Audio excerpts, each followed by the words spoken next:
there, I'm Megan Davies and I am owner of DHH Med Spa. I am a family nurse practitioner in Scottsdale.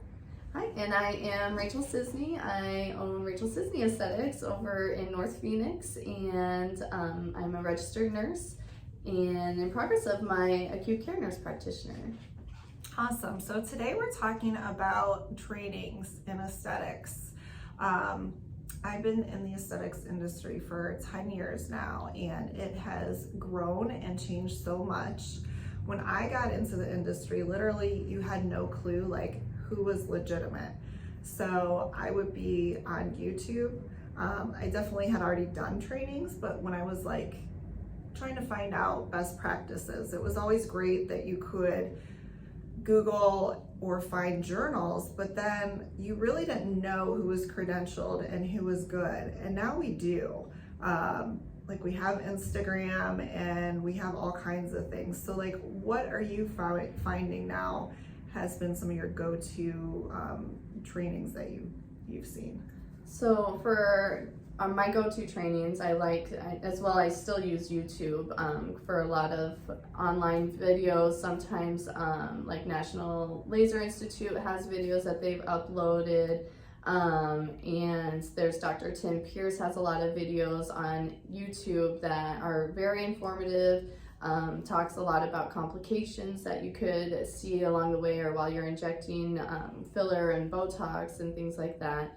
And I think that just looking at not just their credentials, but also like how long they've been doing it, their experience in the field, kind of to help you get the confidence that they know what they're talking about and that they're a trusted source of information for you as you're going along. Because training definitely is one of the biggest struggles when you're starting your own business.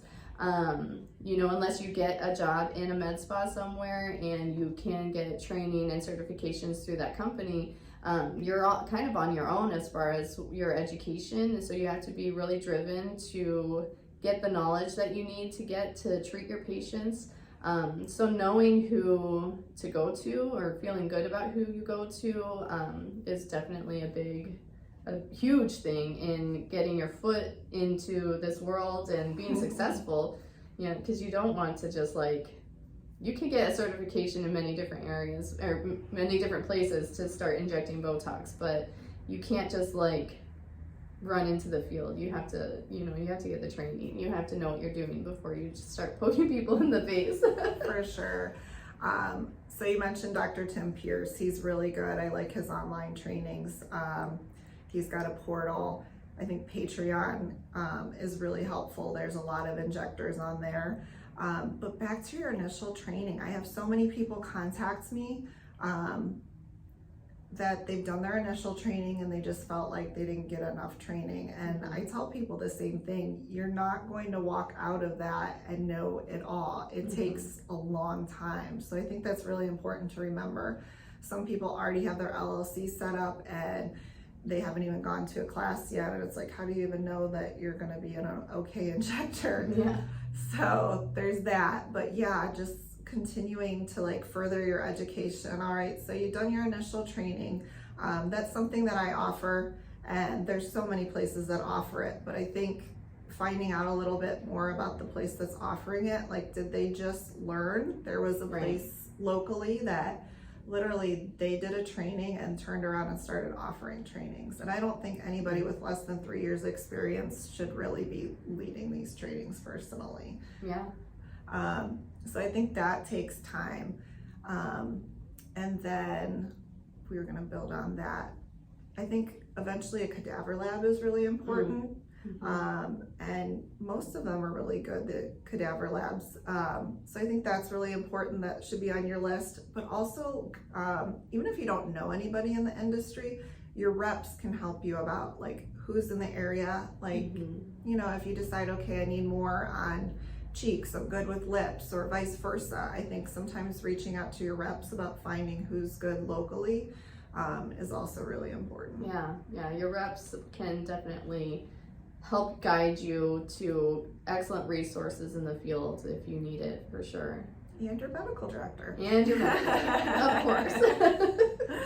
Yeah, so it's always important to just make sure that you have access to this information because, you know, you may be like a 10 years experienced nurse at the bedside or ICU, you know, and that doesn't mean you can go out and start injecting somebody with Botox and filler and that you're going to know exactly how to do it or know what complications you could possibly expect and how to treat those complications if they should occur. And so you just always have to make sure that, just as anything we do in nursing, you know, make sure you're following the research, making sure you're following your the leaders in the field, and you're getting that education and that knowledge where you can, so that we are not just practicing safely, but we're also changing the reputation of the field of aesthetics. You know, we have to do better for it, and I think that education is the best way to do that. And that's a good point that you brought up. Just like if you were working in the hospital, you have a full set of protocols and procedures. You don't just blindly go do something. And I think, you know, aesthetics has been a little behind in that, and it is really common for me to hear stories of nurses that are working somewhere and they, you know, don't have protocols in place or policies and procedures, and they're just going in and injecting. And I've said to them, you know, what happens if you have an occlusion? And they don't have a protocol.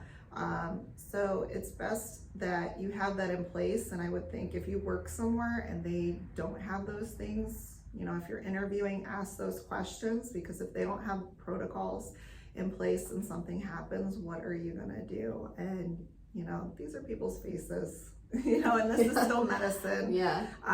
You don't want to find out later, you know, that you're getting sued and all these things. You want, you know, the best outcomes for your clients. So I think that's really important. Yeah.